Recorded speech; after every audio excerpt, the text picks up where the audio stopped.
வெற்றிகளை வழங்கும் விஜய வருடம் 11:52 மணிக்கு தனுசு லக்னம், கார்த்திகை நட்சத்திரம், ரிஷப ராசியில் அமிர்த யோகத்தில் பிறந்திருக்கின்றது. பெயருக்கேற்ற மாதிரி வெற்றிகளை வழங்கும் வருடமாகவே இவ்வருடம் அமையும் என்பதில் மாற்று கருத்து கிடையாது. மழை பொழிந்து காணி நிலங்கள் ஈரநிலமாகி செழிப்பான அறுவடையை பெற வேண்டும்.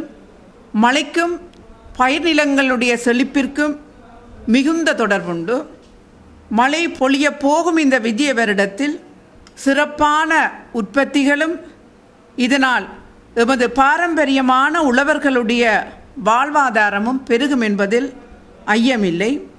எனவே இந்த பிறக்கின்ற வருடம் எல்லோருடைய நன்மைக்காகவும் நன்மைகளை பயப்பதற்காகவும் அமைய வேண்டும் என்று எல்லாம் வல்ல இறைவனை எமது உறவுகள் சார்பாக வேண்டி எல்லோருக்கும் இந்த வருடம் நல்ல வருடமாக அமைய வேண்டும், வெற்றிகரமான வருடமாக அமைய வேண்டும் என்று மனதார வாழ்த்துகின்றேன்.